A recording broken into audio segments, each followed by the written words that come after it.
এ দোস্ত, নিজের ছেলেকে আলেম বানাইছো, বিএ পাস করাইছো, এমএ পাস করাইছো, ছেলে তাকে ঢাকা শহরে, তুমি তাকে গ্রামে। মৃত্যুর সংবাদ শুনে বলবে এলাকাবাসী দাফন করে ফেলেন, আমার ছুটি নাই, আসতে পারবো না। এই দেশে বহু উচ্চ শিক্ষিতর মা বাবা ঢাকা শহরে গাজীপুরে বৃদ্ধাশ্রমে থাকে, বৃদ্ধাশ্রমে থাকে। লেখা আছে প্রবীণদের জীবনের শেষ ঠিকানা, লেখা আছে প্রবীণদের জীবনের শেষ ঠিকানা। যে সমস্ত সন্তানরা মা বাবারে বাদ দেয় না, এই মা বাবাদেরকে আমাদের কাছে নিয়ে আসেন, আমরা বিদেশি সংস্থা দিয়ে আপনার মা বাপরে ফাইলে দি মজুরে কর নাউজুবিল্লাহ। যারা আপ টু ডেট সন্তান বানাইছেন, যারা আপ টু ডেট সন্তান বানাইছেন, অত্যন্ত দামি ছেলে বানাইছেন, দামি দামি ঘুষ খাওয়া শিখাইছেন, দামি দামি ক্লিন শেপ করা শিখাইছেন, ওই সমস্ত দামি উচ্চ শিক্ষিত ছেলেরা, পুলিশ অফিসারের মারা বাবারা, বড় বড় অফিসারদের মা বাবারা ওই বৃদ্ধাশ্রমে থাকে। এরকম নওজুবিল্লাহ। ওই দিন দেখলাম এক লোক বৃদ্ধাশ্রমে, এক মহিলা মারা যাইতেছে, মারা যাওয়ার আগে কইতেছে, বাবা এই নম্বরটাতে আমার ছেলের একটু ফোন দেন তো, আমার ছেলে চিটাং থাকে, উনি বড় অফিসার। তো বৃদ্ধাশ্রমের অফিসারে ফোন দিছে, স্যার আপনার মা তো মৃত্যু সজ্জায়, আপনার একটু শেষবারের মতো দেখতে চাই, আপনি একটু আসেন, চিটাং থেকে আসেন। উনি বলছে, না আমার মাকে বলেন আমার ছুটি নাই, আমি আসতে পারবো না। এইভাবে না করছে। একটু পরে মা মারা যাবে, কয় আমি মারা যাব, আমি শেষবার দেখতে চাই, আবার বলছে আমি আসতে পারবো না। একটু পরে মা সন্তান না দেখে মারাই গেল। আবার ওই নম্বরটাতে ফোন করছে, স্যার আপনার আম্মা তো ইন্তেকাল করছেন, লাশ কি আপনাদের দেশে নিয়ে যাবেন না এখানেই রাখবেন, নাকি আপনি জানাজায় শরীক হবেন? আমি জানাজায় শরীক হতে পারবো না, আমার ছুটি নাই, আর লাশ এখানে বেওয়ারিশ লাশ হিসাবে গাজীপুরে দাফন করে ফেলেন, আমি পরে আসতেছি। জানাজায় আসে নাই, দুয়ায় আসে নাই। এর 2-3 মাস পরে স্যার আইছে, আয়ে কইতেছে, ভাই এখানে আপনাদের এই বৃদ্ধাশ্রমে বৃদ্ধা মিলে কতজন আছে? কয় আছে 130 জন। আর স্টাফ কত? স্টাফ আরো 20-30 জন আছে। তার 200-300 লোকের একটা খানার আয়োজন করেন। আমি একটা বড় দেখে গরু কিনে দিতেছি, ওই যে আমার মা মরছে না 3 মাস আগে, হ্যান নামে একটা হত্যা দিব, কি দিব, একটা মেজবান দিব আর কি, মেজবানের মধ্যে আপনাদের সবাইকে খাওয়াবো। তো এলাকার লোক বলতেছে, আমরা জীবনে অনেক দাওয়াত খাইছি, আপনার মতো নিমুখ হারাম সন্তানের মেজবান আমরা খাবো না, খাবো না, খাবো না। যেরকম আল্লাহু আকবার। আপনি কত বড় নিমুখ হারাম, আপনার মার চিকিৎসার খবর লন নাই। আপনি এত বড় অফিসার, আপনার মাকে সাথে না রাইকা বৃদ্ধাশ্রমে দিছেন। বৃদ্ধাশ্রমে কারা থাকে? যাদের সন্তান নাই, ওয়ারিসদার নাই, ছেলে নাই, মেয়ে নাই, কেউ নাই, এই দুনিয়াতে নাই বলতে কিচ্ছু নেই আল্লাহ ছাড়া।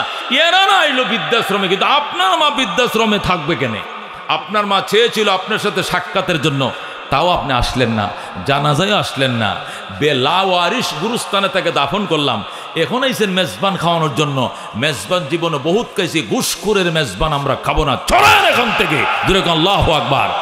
অপমানিত করে, লাঞ্ছিত করে তাকে তাড়িয়ে দেওয়া হয়েছে। যেরকম আল্লাহু আকবার। সাপ রে ভয় করি কেন? সাপ যদি কামড় দেওয়া লাগবে না, শুধু ফুস করে কি করে, শো করে শব্দ করে, আর বাতাস যদি গায়ে লেগে যায়, ওজা পাইতে দেরি হলে দুনিয়াতে থাকা যাবে না, ঠিক কিনা?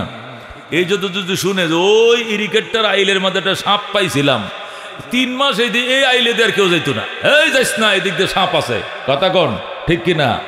তাহলে সাপ এরে যে কারণে ডরায়, কুত্তারেকে এই কারণে ডরায়, আবার উস্তাদকে এই কারণে ভয় করে। এই ভয়ের কোয়ালিটি কি এক? শব্দ তো একটাই, উস্তাদকে ভয় করিবা, সাপকে ভয় করিবা, পাগলা কুকুরকে ভয় করিবা, মা বাবারে ভয় করিবা। ভয় কি এক? সব ভয় কি এক? মা বাবাকে ভয় করে কেন? মা যদি আমার বাবার সঙ্গে তার মিলন না হতো, পরিচয় না হতো, পরিণয় না হতো, বিবাহ বন্ধনে আবদ্ধ না হতেন, মিলন না হতো, দুনিয়া দেখতাম না, দুনিয়া বুঝতাম না। কথা কোন ঠিক কিনা? যে মা বাবার মিলনে আমি দুনিয়া দেখলাম, এই মা বাবার জন্য যদি আমার গায়ের চামড়া দিয়ে জুতো বানায় দেই, এই জুতা মারে পড়তে দেই, বাবারে পড়তে দেই, নিজের গায়ের চামড়ার জুতা ছিঁড়ে যাবে, তবু গো মা বাবার হক আদায় হবে না। কথা কোন ঠিক কিনা? এই জন্য মানুষ মা বাবাকে ভয় করে, উস্তাদকে ভয় করে, শিক্ষককে দেখলে রিস্কাতে নেমে যায়, টিচারকে দেখলে মোটর সাইকেল খাড়া করে ফেলে, সাইকেল থেকে নেমে যায়, দাঁড়াইছিস কেন? আমনে আমার উস্তাদ। উস্তাদ হয়েছে, সমস্যা কি? নামছিস কা রিস্কার থেকে? উস্তাদ। শরীয় সারা কারে কই চিনতাম না, এবিসিডি কারে কই চিনতাম না, আলিফ বা তাসা কারে কই আমি জানতাম না, আপনার সহবতের সংস্রবে যাওয়ার পর আমি অন্ধ চোখ দিয়ে দেখছি, আমার চোখ খুলছে। আপনার জন্য যদি গায়ের চাম দিয়ে জুতাও বানায় দে, আপনি পড়েন। সারা জিন্দিগি গোলাম খাটি, আপনি একটা অক্ষরের স্বাদ, একটা অক্ষরের ঋণ আমি শোধ করতে পারবো না। কতক্ষণ ঠিক কিনা? শেরে খোদা হযরত আলী মুর্তজা, নবীজির কলিজার টুকরা, কি জিয়ের জামাই হযরত আলী, তিনি বলেন, মান আল্লামানি হারফান, যে আমাকে একটি অক্ষর শিক্ষা দিল, ফা আনা আবদুল্লাহ, আমি তার গোলাম। যেরকম আল্লাহু আকবার। উস্তাদকে মানুষ এত ভয় করে কেন, সম্মান করে কেন? মান আল্লামানি হারফান, যে আমাকে একটা অক্ষর শিখাইছে, শুধু একটা অক্ষর, শরীয়, আর কিছু না, একটা অক্ষর। আলী বললেন, আমাকে যে একটা অক্ষর শিক্ষা দিল, ফানা আব্দুল্লাহ, আমি তার কিনা গোলাম। কি গোলাম? আমি তার খরিদ করা গোলাম। ইনশা বানি ওয়া ইনশা আতাকানি ওয়া ইনশা আরাক্কানি। আল্লাহু আকবার বলেন। আলী বলেন, আমি তার খরিদা গোলাম, আমি তার কেনা গোলাম, আমি তার কৃত দাস। বলেন আল্লাহু আকবার। চাইলে ইনশা বানি, চাইলে সে আমাকে বিক্রি করতে পারে, ওয়া ইনশা আরাক্কানি, চাইলে আমাকে গোলাম বানায়ও রাখতে পারে, ওয়া ইনশা আতাকানি, চাইলে আমাকে আজাদ স্বাধীন করে দিতে পারে। এই এখতিয়ার আমার নাই, আমার উস্তাদের আছে। বলেন আল্লাহু আকবার। রাজিনা কিসমাতাল জব্বার ফিনা, লানা ইলমুন ওয়ালিল আদাই মালু, ফাইন্নাল মা লা ইয়াফনা আন করিবিন, ওয়া ইন্নাল ইলমা ইয়াবকা লা ইয়াজালু, লাকাদ জানাল বিলাদা ওয়া মান আলাইহা, ইমামুল মুসলিমিন আবু হানিফা, ফামা ফিল মাশরিকিনা লাহু নাযীরু, ওয়ালা ফিল মাগরিবিনা ওয়ালা বিকুফা। যেরকম সুবহানাল্লাহ। এই জন্য দোস্ত, ভয় অনেক কিসিমের আছে।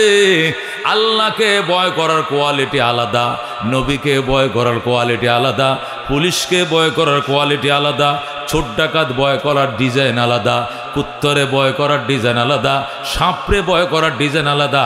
আল্লাহ আলেমরা জানে আমাকে কোন ডিজাইনে ভয় করলে কোন কোয়ালিটির ভয়, এটা ভয়, এটা মৌলবীরা জানে, মৌলবীরা মানে। কথা কোন ঠিক কিনা? ভয়ে ভয়ে বেশ কম আছে দোস্ত। 2004 সালে যখন নির্বাচন হলো, কয় সালে? 2004 সালেও শেখ হাসিনা একটা নির্বাচন দিছে কিনা? এটা ছিল তার প্রথম নির্বাচন। হ্যাঁ, কথা কোন ঠিক কিনা? 96 তো গেল, 2000 কয় সালে দিছিল? দোস্ত, যখন 4 জানুয়ারি 14 সালে 4 জানুয়ারি 2014 সালে 4 জানুয়ারি 2014 সালে 4 জানুয়ারি যখন নির্বাচন দিল, নির্বাচনের মধ্যে মানুষ যায় নাই, অনেক কুত্তা বিলাই গেছিল। কথা কোন ঠিক কিনা? অনেক কেন্দ্রের মধ্যে খালি কুকুরের ছবি উঠেছে সাংবাদিকরা। পরের দিন দিছে 2টা কুত্তা, 1টা কুত্তুনি, 3 জন আসিল ওই কি সেন্টারের মধ্যে, আর কোনো পাবলিক দেখা যায় না। কথা কোন ঠিক কিনা? আবার কোনো কোনো সেন্টারে আগের দিন রাত্রে আগুন দিয়া লাইছিল, শুনছেন না? অনেক সেন্টারে আগুন দিছে কিনা? তা আমার পাশের একটা সেন্টারে আগুন দিছে। আগুন দেওয়ার পরে পরের দিনে ওই এলাকার 4000 লোকের নামে মামলা হয়েছে, কয় হাজার। জেডারে ধরে ফতের মধ্যে রাস্তা ফাইলে দৌড়ে স্কুল পুরা মামলা। কি পুরা মামলা? স্কুল তো নির্বাচনের কেন্দ্র, স্কুলের দরজাটা সব ফুরে লাইছে। এই জন্য স্কুল পুরা মামলা, কেন্দ্র পুরা মামলা। এখন যারে বা হেরে মামলা দেয়। মানে আমার এক পরিচিত মহব্বতের ভাই একবারে 3 চিল্লা দিয়া এত বড় দাঁড়িয়ে রাখছে। একবারে মনে করেন 10-15 বছর ধরে তার দাঁড়িয়ে আছে, গেলে দাঁড়ি কোনোদিন হুঁশ দেয় না। ওমা দেখি দাঁড়ি নাই, ক্লিন শেভ। কিরে ভাই, আপনার দাঁড়ি কই? কথা কম কর মিয়া, স্কুল পুরা মামলা দিয়া দিব। জীবন বাঁচানো আগে, দাড়ি ফোরে রাখবো আগে, জান বাঁচাই, না হলে শিবির কয়ে মামলা দিয়া 14 বছরের সাজা দেয়া লাগবে। জোরে কর নাউজুবিল্লাহ।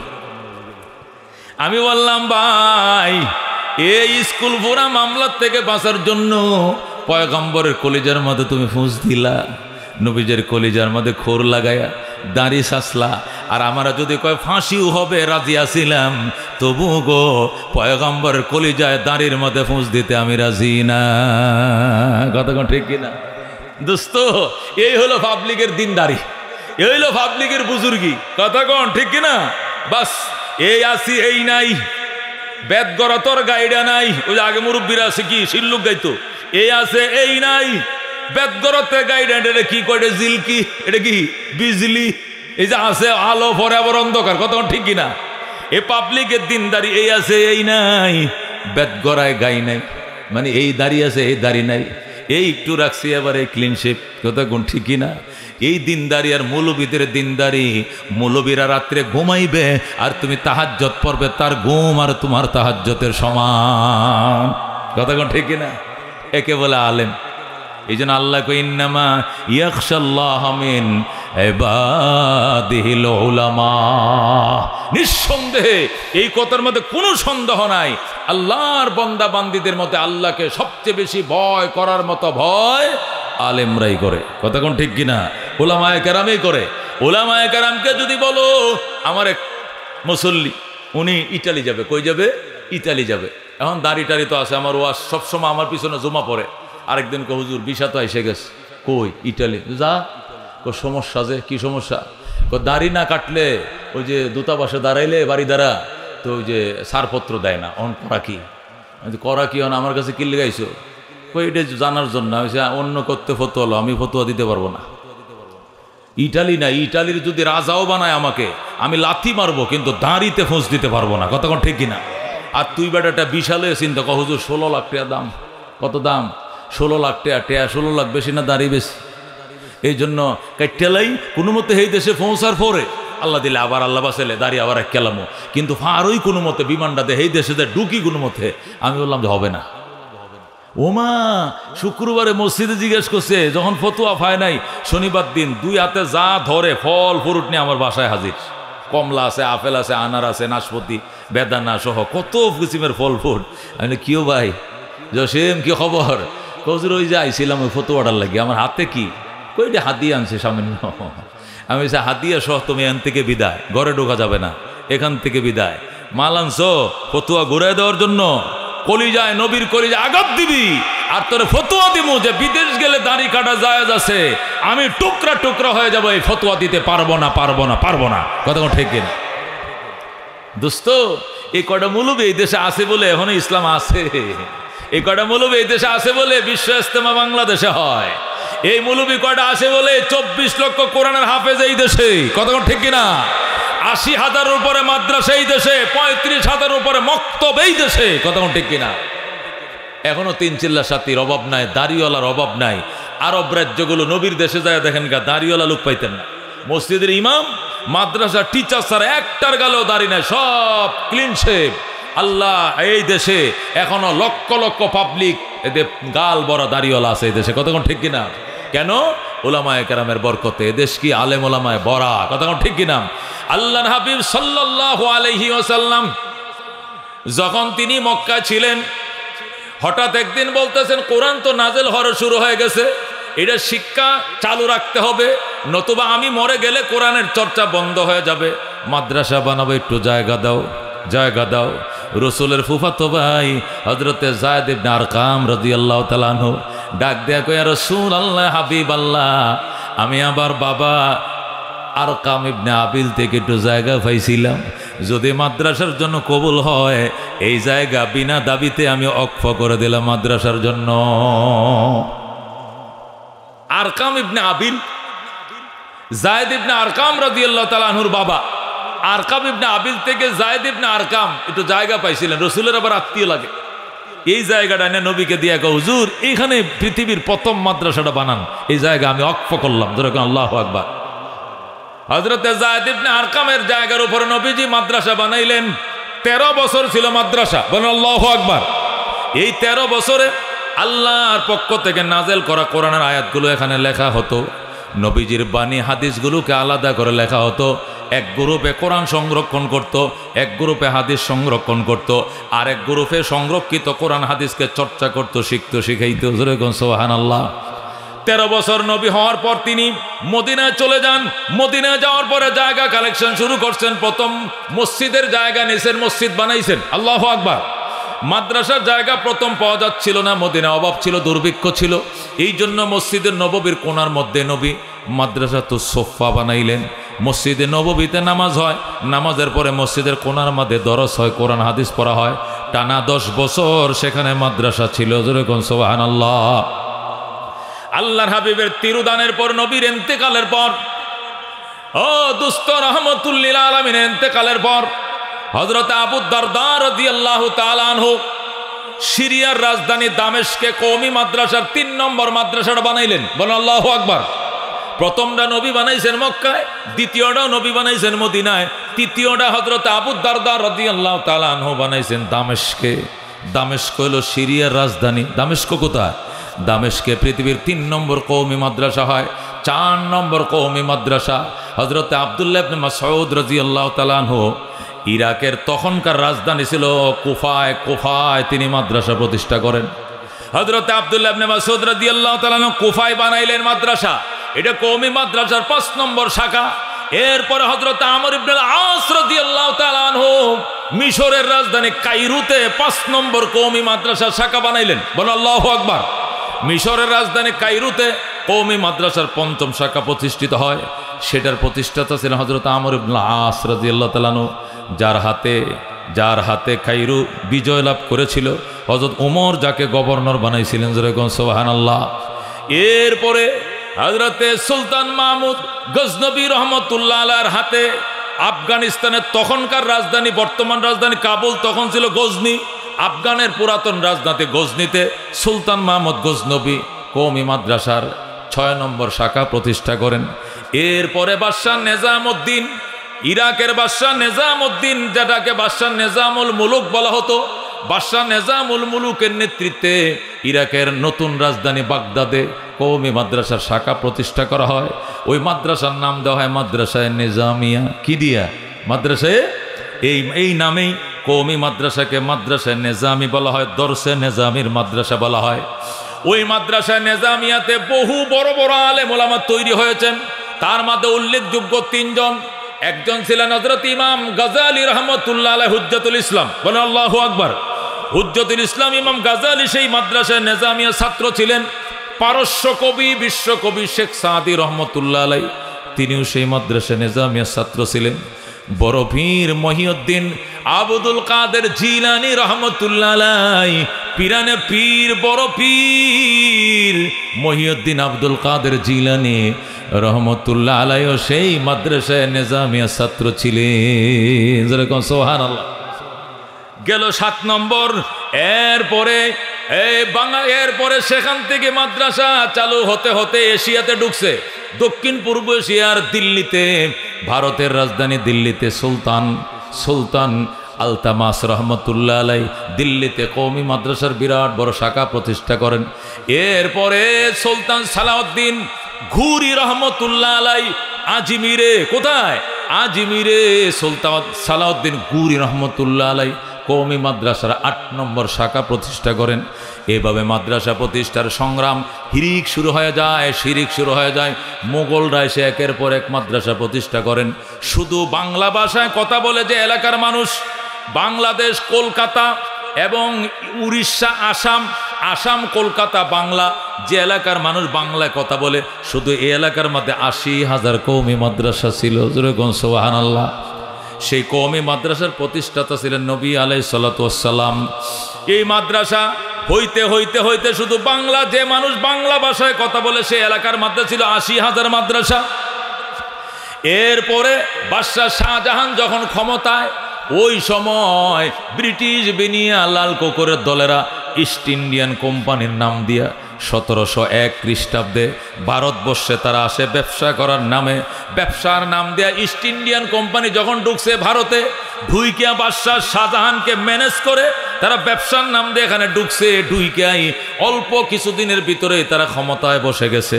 ক্ষমতায় বসার সাথে সাথে সমস্ত মসজিদ মাদ্রাসা ব্যঙ্গে চুরমার করে দেয়। জোরে কোন নাউজুবিল্লাহ। ব্রিটিশরা ক্ষমতায় বসার সাথে সাথেই মুসলমান নেতাদেরকে বন্দী করে, মুসলমান নেতাদেরকে বিভিন্ন দ্বীপের মধ্যে নির্বাসনে দেয়, উলামায়ে কেরামকে ফাঁসিতে ঝুলায়, হাজার হাজার লাখ লাখ আলেমকে তারা ফাঁসিতে ঝুলায়, সমস্ত মসজিদ মাদ্রাসা ভেঙ্গে দেয়, সমস্ত মসজিদ মাদ্রাসার অক্রিয় সম্পত্তিগুলোকে বাজেয়াপ্ত করে।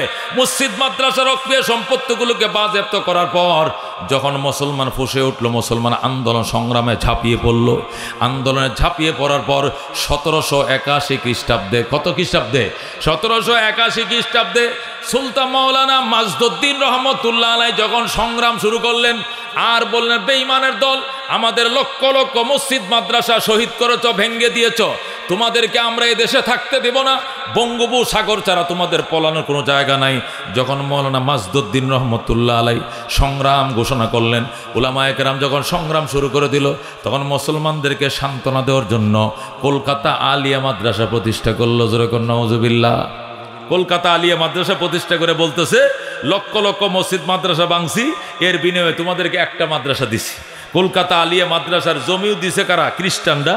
প্রিন্সিপালও খ্রিস্টান, জমিদাতাও খ্রিস্টান, বিল্ডিং বানাইছে খ্রিস্টান, সিলেবাস নির্ধারিত করছে খ্রিস্টান, পড়াইছে খ্রিস্টান।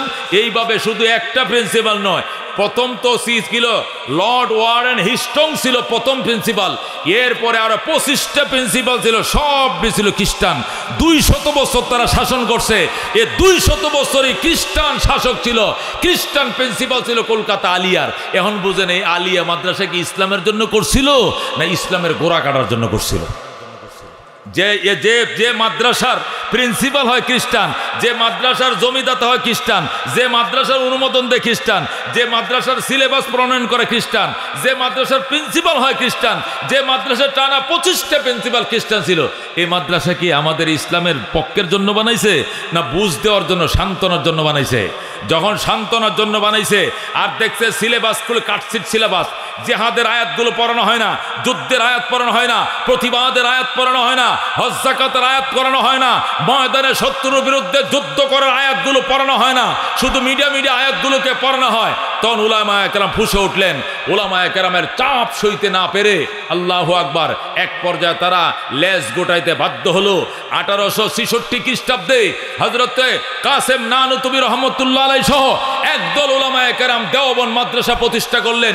সারাদিন পর্যন্ত কোন জায়গাটা নির্ধারণ করা যায়? বাংলাদেশের জায়গা দেখছেন, কলকাতায় জায়গা দেখছেন, সিলেটে জায়গা দেখছেন, বিভিন্ন জায়গায় পাকিস্তানের জায়গা দেখছেন, শেষ পর্যন্ত জায়গা দেখছেন ইউপিতে, উত্তরপ্রদেশে সাহারানপুর জেলার দেওবন্দ নামক জায়গা দেখার পর তাদের কাছে বেশি মনে হয়েছে ওই জায়গাটা ভালো হবে।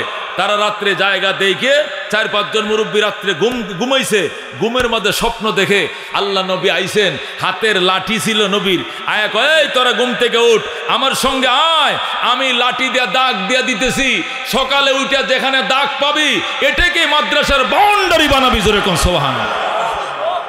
আল্লাহ রাব্বি সাল্লাল্লাহু আলাইহি সাল্লাম স্বপ্ন যুগে কাসেম নানুতুবি রাহমাতুল্লাহ আলাইহি সব একদল বুজুর্গানে দিন যারা মাসের পর মাস অবিরাম পরিশ্রম করছিলেন মাদ্রাসা প্রতিষ্ঠা করবেন। কোথায় প্রতিষ্ঠা করবেন, কতটুকু জায়গায় প্রতিষ্ঠা করবেন, এরিয়াটা কত হবে, কি পরিমাণ হবে, আল্লাহ নবী নিজে রাত্রিবেলায় লাঠি দিয়া দাগ দিছে। তারা স্বপ্ন দেখছে, সকালবেলা ঘুম থেকে উঠে দেখে আলু ক্ষেতের মাঝে যেরকম আলু রোয়ার আগে লাঙ্গল দিয়ে টান দিলে দাগ পড়ে যায়, পয়গম্বর লাঠির দাগ এইরকম মাটি খুই দেয়া দাগ হয়ে গেছে। যেরকম আল্লাহু আকবার। রজিনা কিসমাতাল জব্বার ফিনা লানা ইলমুন ওয়ালিল আদায়ে মালু ফাইনাল মা লা ইয়াফনা আন করিবিন ওয়া ইন্নাল ইলমা ইয়াবকা লা ইয়াজালু। এই যে মাদ্রাসা দেওবন্দ মাদ্রাসা 1866 হওয়ার পর, আল্লাহু আকবার, 1900 শুরু হওয়ার আগেই বেঈমানরা পলাইছে, বেঈমানরা কুত্তার দল পলাইছে, লাল কুত্তার বাহিনী পলাইছে, পলাইতে পলাইতে বাংলাদেশ ব্রিটিশ শাসন মুক্ত হইছে। এই মাদ্রাসা প্রতিষ্ঠা করার 1 নম্বর উদ্দেশ্য ছিল ব্রিটিশ খেদ আন্দোলন সফল করা। কথা কোন ঠিক কেনা? সেই দেওবন্দ মাদ্রাসার থেকে লেখাপড়া করে বাংলাদেশে হাটাজারি মাদ্রাসা হয়েছে, হাটাজারির থেকে জিরি হয়েছে, জিরির থেকে পটিয়া হয়েছে, পটিয়ার থেকে নানুপুর হয়েছে। এইভাবে হইতে হইতে বাংলাদেশে লালবাগ হয়েছে, ফরিদাবাদ হয়েছে, মালিবাগ হয়েছে, চৌধুরীপাড়া হয়েছে, হইতে হইতে আপনাদের জামিয়া হুসাইনিয়া হয়েছে, চামড়া গোদাম মাদ্রাসা হয়েছে, শেরপুর তেরা বাজার হয়েছে, ময়মনসিংহের বালিয়া মাদ্রাসা হয়েছে, ইসলামিয়া মাদ্রাসা হয়েছে। ও দুস্থ হইতে হইতে বাংলাদেশে লক্ষ লক্ষ মাদ্রাসা হয়েছে। বর্তমানে বাংলাদেশে 80,000-এর উপরে মাদ্রাসা, 85 লক্ষের উপরে আলেম, 24 লক্ষের উপরে কোরআনের হাফেজ। রেখন সুবহানাল্লাহ। এ দুস্থ নিজের ছেলেকে আলেম বানাইছো, বিএ পাস করাইছো, এমএ পাস করাইছো, ছেলে তাকে ঢাকা শহরে, তুমি থাকো গ্রামে। মৃত্যুর সংবাদ শুনে বলবে এলাকাবাসী দাফন করে ফেলেন, আমার ছুটি নাই, আসতে পারবো না। এই দেশে বহু উচ্চ শিক্ষিতর মা বাবা ঢাকা শহরে গাজীপুরে বৃদ্ধাশ্রমে থাকে, বৃদ্ধাশ্রমে থাকে। লেখা আছে প্রবীণদের জীবনের শেষ ঠিকানা, লেখা আছে প্রবীণদের জীবনের শেষ ঠিকানা। যে সমস্ত সন্তানরা মা বাবারে বাদ দেয় না, এই মা বাবাদেরকে আমাদের কাছে নিয়ে আসেন, আমরা বিদেশি সংস্থা দিয়ে আপনার মা বাপরে ফাইলে দিমু, জোরে কোন নাউজুবিল্লাহ। যারা আপ টু ডেট সন্তান বানাইছেন, যারা আপ টু ডেট সন্তান বানাইছেন, অত্যন্ত দামি ছেলে বানাইছেন, দামি দামি ঘুষ খাওয়া শিখাইছেন, দামি দামি ক্লিন শেপ করা শিখাইছেন, ওই সমস্ত দামি উচ্চ শিক্ষিত ছেলেরা, পুলিশ অফিসারের মারা বাবারা, বড় বড় অফিসারদের মা বাবারা ওই বৃদ্ধাশ্রমে থাকে, এরকম নওজুবিল্লাহ। ওই দিন দেখলাম এক লোক বৃদ্ধাশ্রমে, এক মহিলা মারা যাইতেছে, মারা যাওয়ার আগে কইতেছে, বাবা এই নম্বরটাতে আমার ছেলের একটু ফোন দেন তো, আমার ছেলে চিটাং থাকে, উনি বড় অফিসার। তো বৃদ্ধাশ্রমের অফিসারে ফোন দিছে, স্যার আপনার মা তো মৃত্যু সজ্জায়, আপনার একটু শেষবারের মতো দেখতে চাই, আপনি একটু আসেন, চিটাং থেকে আসেন। উনি বলছে, আমার মাকে বলেন আমার ছুটি নাই, আমি আসতে পারবো না। এইভাবে না করছে। একটু পরে মা মারা যাবে, কয় আমি মারা যাব, আমি শেষবার দেখতে চাই, আবার বলছে আমি আসতে পারবো না। একটু পরে মা সন্তান না দেখে মারাই গেল। আবার ওই নম্বরটাতে ফোন করছে, স্যার আপনার আম্মা তো ইন্তেকাল করছেন, লাশ কি আপনাদের দেশে নিয়ে যাবেন না এখানেই রাখবেন, নাকি আপনি জানাজায় শরীক হবেন? আমি জানাজায় শরীক হতে পারবো না, আমার ছুটি নাই, আর লাশ এখানে বেওয়ারিশ লাশ হিসাবে গাজীপুরে দাফন করে ফেলেন, আমি পরে আসতেছি। জানাজায় আসে নাই, দুয়ায় আসে নাই। এর 2-3 মাস পরে স্যার আইছে, আয়ে কইতেছে, ভাই এখানে আপনাদের এই বৃদ্ধাশ্রমে বৃদ্ধা মিলে কতজন আছে? কয় আছে 130 জন। আর স্টাফ কত? স্টাফ আরো 20-30 জন আছে। তার 200-300 লোকের একটা খানার আয়োজন করেন। আমি একটা বড় দেখে গরু কিনে দিতেছি, ওই যে আমার মা মরছে না 3 মাস আগে, হ্যান নামে একটা হত্যা দিমু, কি দিমু, একটা মেজবান দিব আর কি, মেজবানের মধ্যে আপনাদের সবাইকে খাওয়াবো। তো এলাকার লোক বলতেছে, আমরা জীবনে অনেক দাওয়াত খাইছি, আপনার মতো নিমুখ হারাম সন্তানের মেজবান আমরা খাবো না, খাবো না, খাবো না। যেরকম আল্লাহু আকবার। আপনি কত বড় নিমুখ হারাম, আপনার মার চিকিৎসার খবর লন নাই। আপনি এত বড় অফিসার, আপনার মাকে সাথে না রাইকা বৃদ্ধাশ্রমে দিছেন। বৃদ্ধাশ্রমে কারা থাকে? যাদের সন্তান নাই, ওয়ারিসদার নাই, ছেলে নাই, মেয়ে নাই, কেউ নাই, এই দুনিয়াতে নাই বলতে কিচ্ছু নেই আল্লাহ ছাড়া। এরা না আইলো বৃদ্ধাশ্রমে, কিন্তু আপনার মা বৃদ্ধাশ্রমে থাকবে কেন? আপনার মা চেয়েছিল আপনার সাথে সাক্ষাতের জন্য, তাও আপনি আসলেন না, জানাজায় আসলেন না, বেলাওয়ারিশ গুরুস্থানে তাকে দাফন করলাম, এখন আইছেন মেজবান খাওয়ানোর জন্য। মেজবান জীবনে বহুত খাইছি, ঘুষখোরের মেজবান আমরা খাবো না, চলেন এখান থেকে। যেরকম আল্লাহু আকবার। অপমানিত করে, লাঞ্ছিত করে তাকে তাড়িয়ে দেওয়া হয়েছে। যেরকম আল্লাহু আকবার। খোদার কসম, এরকম শত শত লক্ষ লক্ষ উচ্চ শিক্ষিতের মা বাবাকে বৃদ্ধাশ্রমে পাইবা, জীবনের শেষ ঠিকানা ওখানে পাইবা, কিন্তু খোদার কসম খাইলেও ভাঙবে না, কোনো আলেম, কোনো হাফেজের মা বাবা বৃদ্ধাশ্রমে নাই। কথা ঠিক না?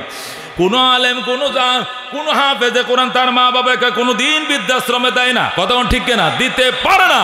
আমাদের কাছে এমন কোনো ডকুমেন্ট নাই।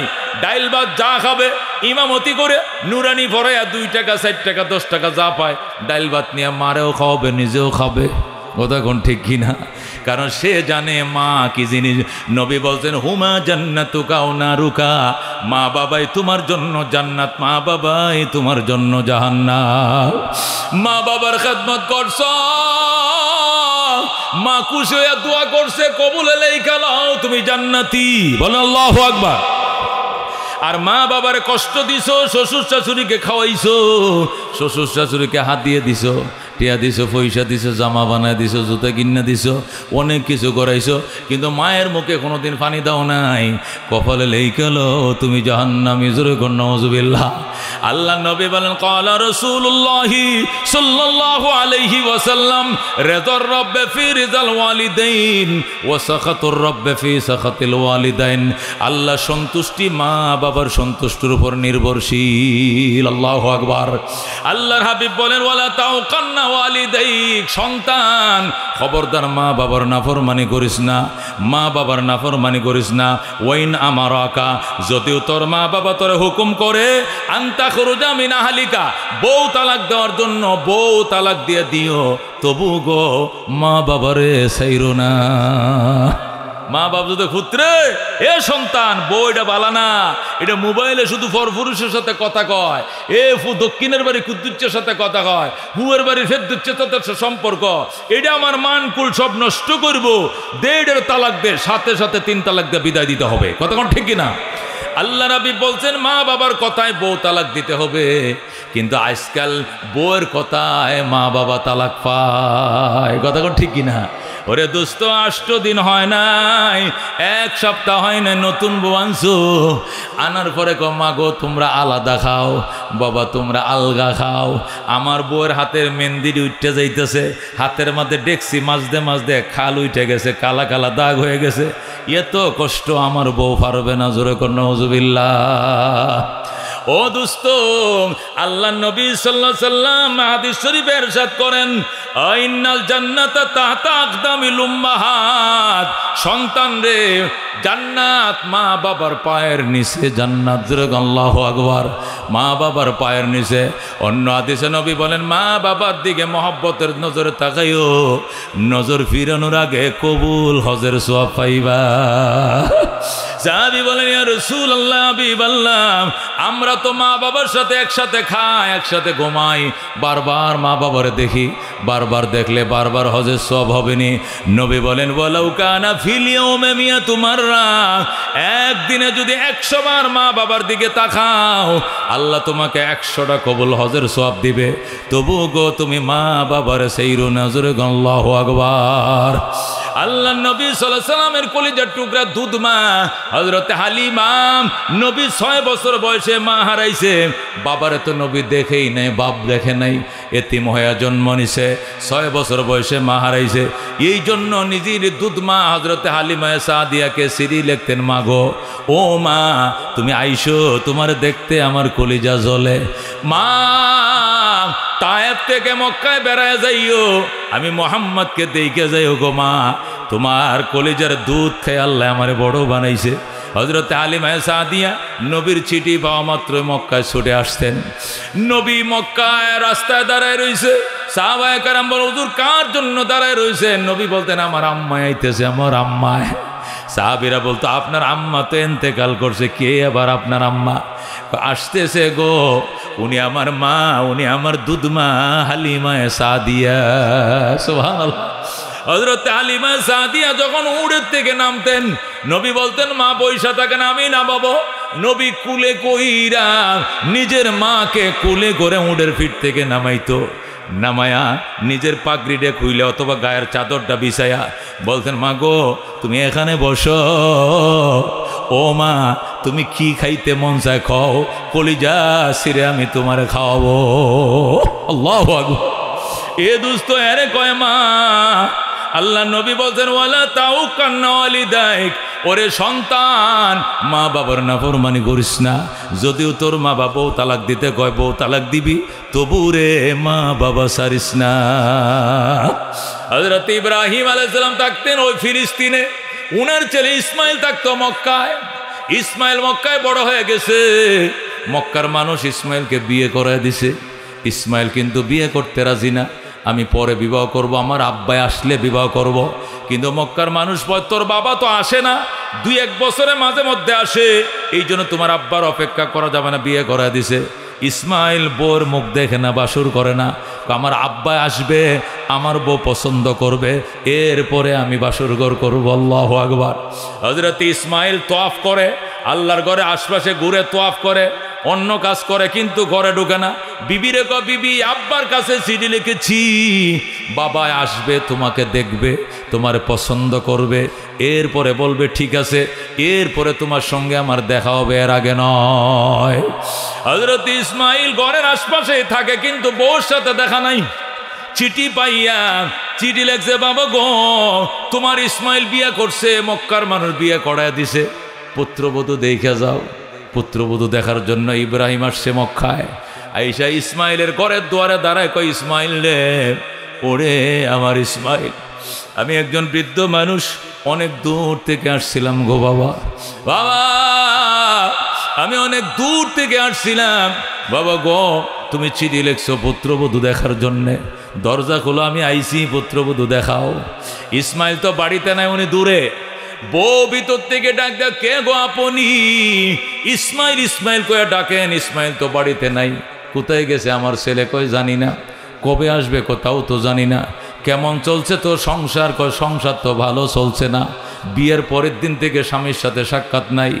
কি বলো তুমি? কয় হ্যাঁ। ইসমাইল আসলে কয়ও আমি আবার আসবো। আমার ইসমাইল আসলে কই আমি আবার আসবো গো মা। মারে আমি অনেক দূর থেকে আসছিলাম, তুই তো আমার থাকতে বললি না। ইসমাইলের বিবি কয়, চলে যান আঙ্কেল, চলে যান, আমার স্বামী বাড়িতে নাই। আমার স্বামী আসলে আবার আইসেন, আজকে চলে যান। আমার স্বামী নাই, তার ঘরে অনুমতি ছাড়া ঢোকান যাবে না। ইব্রাহিম চলে যাওয়ার কয়, মা রে আমি একজন বৃদ্ধ মানুষ, অনেক দূর থেকে আসছিলাম, নাস্তাও খাওয়াইলা না, আদরও করল না, যত্নও করল না, থাকতেও বলল না। আমার ইসমাইল আসলে কয়ও আমি আবার আসবো গো মা। আর কয়ও আমার ইসমাইলের ঘরের চৌকাটটা ভালো নয়, চৌকাটটা যেন তাড়াতাড়ি বদলাইয়া লয়। আল্লাহু আকবার। এই কথা বলে ইব্রাহিম চলে যায়। রাত্রিবেলা ইসমাইল ঘরে আইসে, আইসা কয়, বিবি আমার বাবা কই? কে তোমার বাবা? আব্বা আইছিল নি? কয় না। আসছিল। কে বলছে? আমি আমার বাবা ইব্রাহিমের গন্ধ আমার নাকে পাইতেছি। আমার বাবা আইছিল, আমার বাবা ইব্রাহিম, উনি যে রাস্তা দিয়ে হাইটা যায় মেশকের সুঘ্রাণ ছড়া। আমার বাবাই আসছিল মক্কা নগরে, হেরেম শরীফ পুরা মুখরিত হয়ে গেছে। আমার বাবাই কই? তুই কি আমার বাবারে থাকতে বলিস নাই না? আমার বাবারে নাস্তা খাইতে দাও নাই গো না? আমার বাবার আদর করো নাই গো না? থাকতে বলো নাই না? ইসমাইল কান্দে, কি সর্বনাশ করলি রে?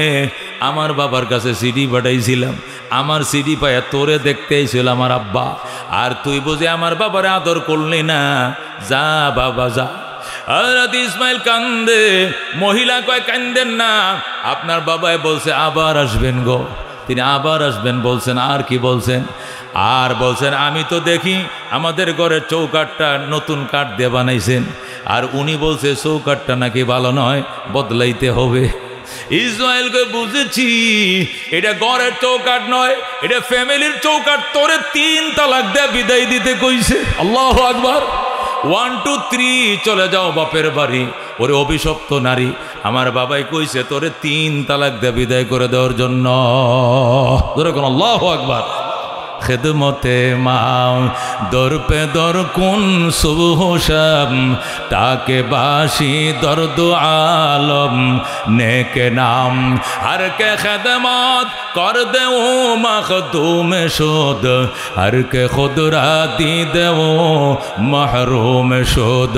খিদমতে মা দর পে দর কুন ইখতিয়ার, তাকে বাসি দর্দ আলম বখতিয়ার। হযরত ইসমাইল আবার বিয়ে করছে, বনু জুরহুম গোত্রে বিবাহ করছে। মক্কার মধ্যে সবচেয়ে দামি বংশ হলো বনু জুরহুম বংশ, সবচেয়ে দামি কবিলা হলো বনু জুরহুম কবিলা। এরা স্বামী ভক্ত, স্বামীর খেদমত করে, এরা বড় দিনদার ইমানদার। এই জন্য ইসমাইল বনু জুরহুম গোত্রে সম্ভ্রান্ত পরিবারে নতুন করে বিয়ে করছে। ইসমাইল আবার বিয়ে করছে, বিয়ে করে চিঠি লিখছে, বাবা গো তোমার ইসমাইল চৌকাট বদলাইছে, এবারে চৌকাট দেখে যাও ভালো কিনা মন্দ। আল্লাহু আকবার। হযরত ইব্রাহিম চিঠি পাইয়া চৌকাট, নতুন চৌকাট দেখার জন্য আবার আইছে। মক্কা নগরে আইসে আবার ডাক দে, ইসমাইল রে ইসমাইল। ইসমাইল ওই দিনও বাড়িতে নাই, তিনি আবার হেরেম শরীফে অথবা দাওয়াতের কাজে হরিণ শিকারে গেছে। বউ ঘর থেকে কয়, কে গো আপনি? আমি ইসমাইলের বাবা, আমি একজন বৃদ্ধ মানুষ, বহু দূর থেকে আসছিলাম রে মা। মা আমার ইসমাইল কই? আল্লাহু আকবার। মহিলা টাস করে দরজাটা খুইলা হযরত ইব্রাহিমের কদম মুবারকে পড়ে যায়। ডাক দিয়ে, আব্বা যান, নিজের সন্তানের ঘরে ঢুকবেন, অনুমতির দরকার নাই গো বাবা, আসেন।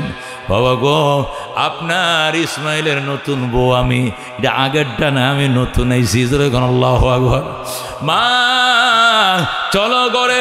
ইসমাইলের নতুন বউ ইব্রাহিমকে ঘরের দুয়ারে আইনা জল চকিতে বসাইছে, বসায়া অজুর পানি আনার জন্য জমজমের পারে যাইয়া জমজম কুয়ার থেকে বালতি ভরে নিয়ে আইসা এক হাতে পানি ডালে আরেক হাতে শ্বশুরের হাতটি পাউডি মুখটা ধুয়ে দেয়। আল্লাহু আকবার।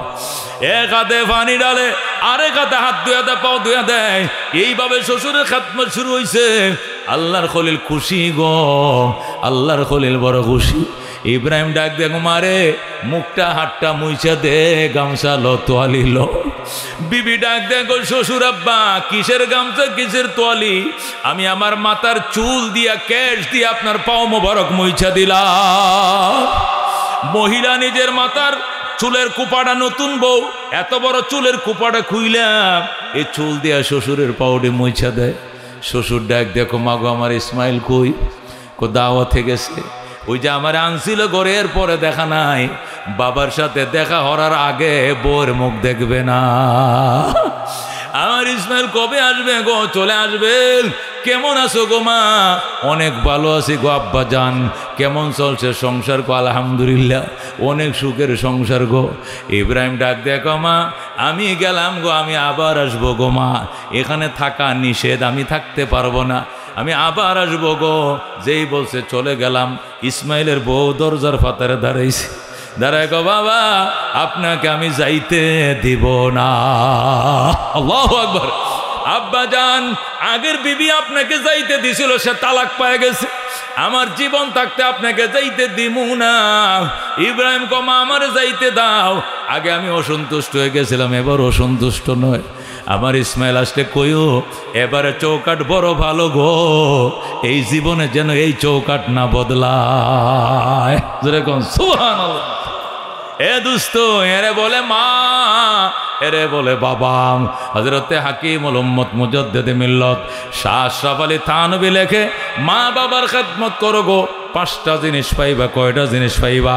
1 নম্বর, তুমি 100 বছর 90 বছর বাঁচবা, দীর্ঘ হায়াত আল্লাহ তোমাকে দিবে। যেরকম সুবহানাল্লাহ। 2 নম্বর পুরস্কার, মা বাবার খেদমত যারা করে গো, আল্লাহ তাদেরকে সম্মানের চেয়ার দিবে। এরা চেয়ারম্যান হবে, মেম্বার হবে, সভাপতি হবে, মুফতি হবে, মুহাদ্দিস হবে, ইমাম হবে, মন্ত্রী হবে, মিনিস্টার হবে। আল্লাহ মা বাবার দোয়াপ্রাপ্ত সন্তানদেরকে সম্মানের চেয়ার দেয়। 3 নম্বর পুরস্কার, মা বাবার খেদমত যারা করে গো, মা বাবার দোয়া যারা পায়, আল্লাহ এদেরকে বড় বড় মুসিবত থেকে রক্ষা করে।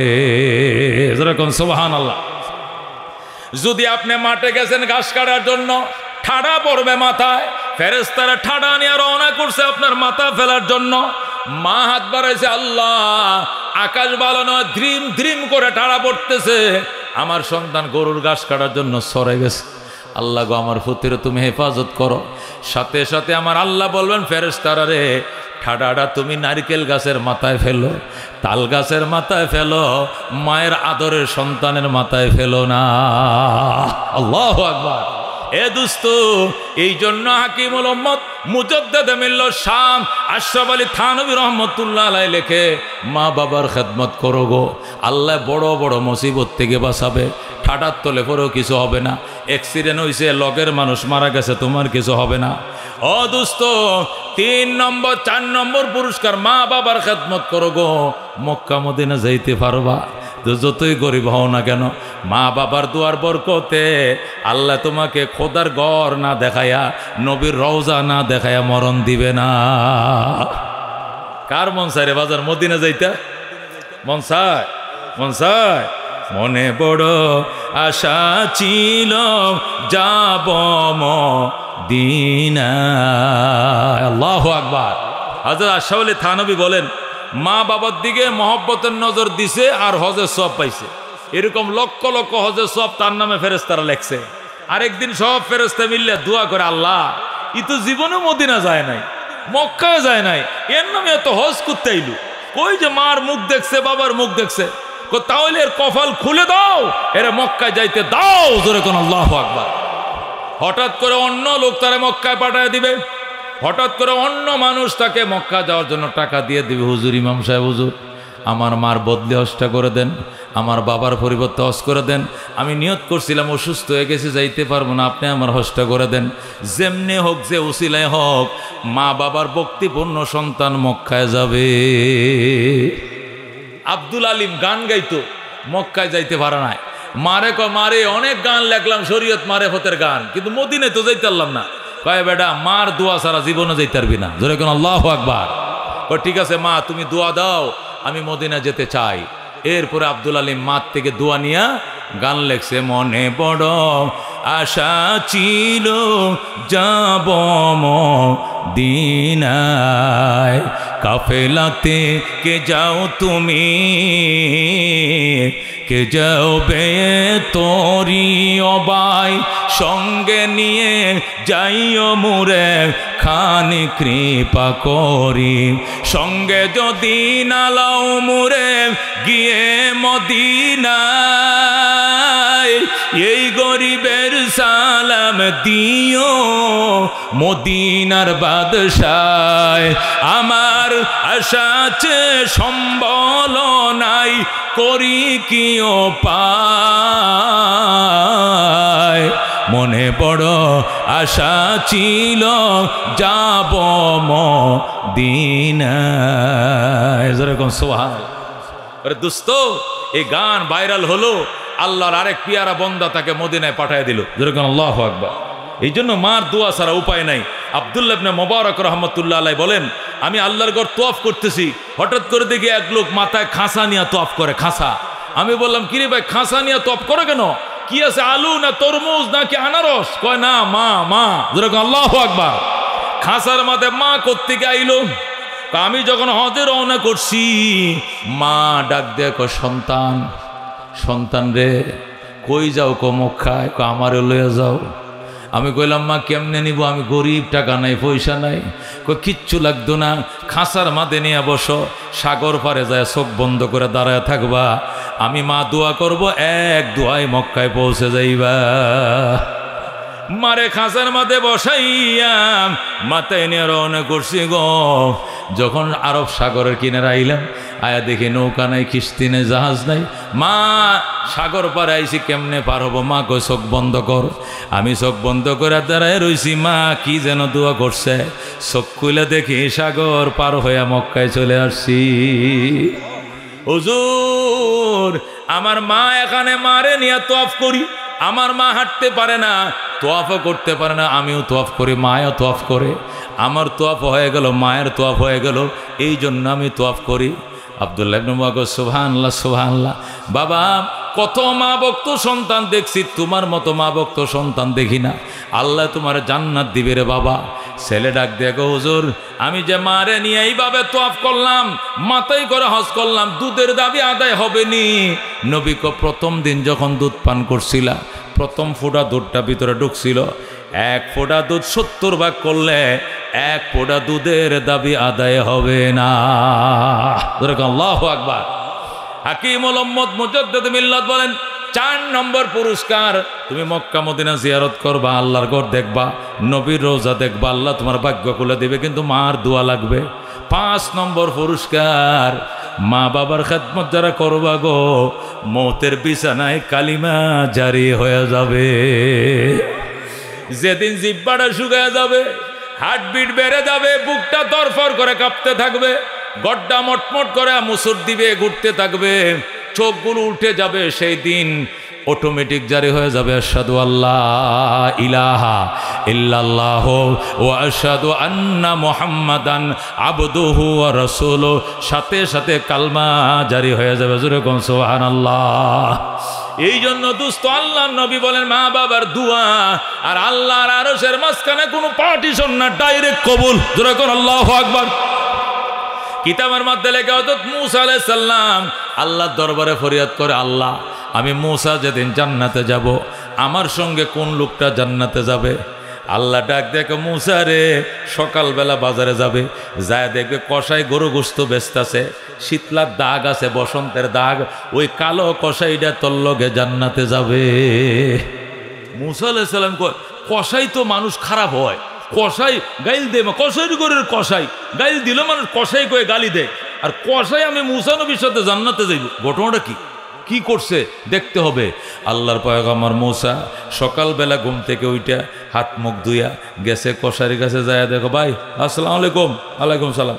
ভাই কেমন আছেন? ভালো। কষাই চিনে না নবী? কষাই গো, হুজুর কি অবস্থা, গোস্ত নিতে আইছেন? কয় না।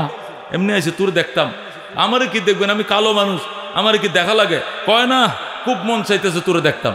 কষায় গরু বানায়, গরু সোলায়, গরুর গোস্ত লটকায় দোকানে দোকানে, কিন্তু আল্লাহর পয়গম্বর ছায়াই রইছে। যখন আল্লাহু আকবার।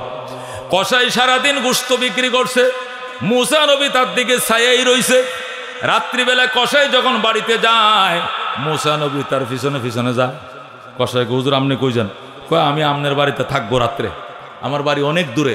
ঠিক আছে চলেন।